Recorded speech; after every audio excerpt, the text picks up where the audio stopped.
Good morning mga idol. May babaklasin na naman tayo, Fury 125. Tumatama yung magneto. Ito kinakalas namin. Kaya check natin kung ano yung problema mga idol. Ito yung dati kong bata. Ngayon hindi na bata. Professional na rin mga idol. So check natin kung anong problema ng magneto, bakit tumatama. Pag sinipa mo, lumalagitik.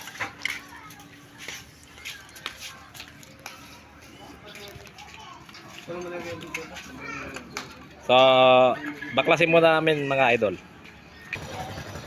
Ito mga idol, nabaklas na natin. Ang problema niya, tumatama dun sa may tumbok ng magneto.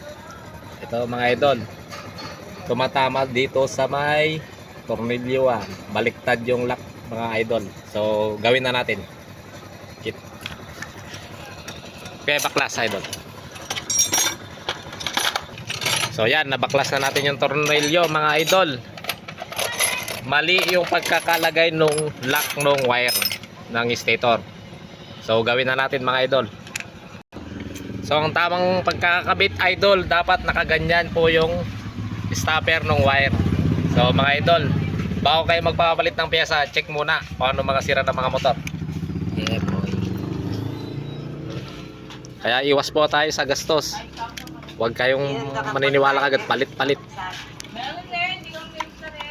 Kaya mas maganda po i-check muna bago magpalit ng pyesa. So problema lang niya yung stopper ng wire sa stator. So yan, naikabit na mga idol. Ikabit na namin. Check namin kung ang lalagatik pang magneto. So naikabit natin mga idol, mga lodi dyan. Shout out sa mga dati kong boss. Nandito na kami ngayon. Diyan na lang kayo. Kaya mas masaya po mag home service, lalo na pag dito lang hawak mo yung oras mga lodi. So yan mga lodi, tapos nang ikabit, i-check po natin kung lalagitik pa ba o tumatama pa yung stator dun sa ano. Ang problema lang, stopper lang ng wire dun sa stator mga lodi. So lodi, okay, check, try natin kung tumatama pa. Okay.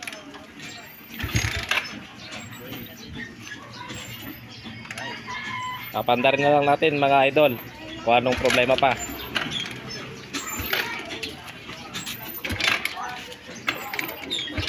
Okay. So yan mga idol, lumandar na. Check natin kung may tumatawa pa sa may magneto. So mga idol,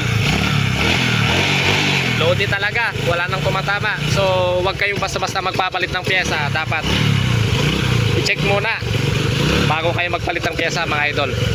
So kita-kits na lang ulit sa next video namin. Maraming salamat mga idol. So kita natin, umandar ng maayos yung motor.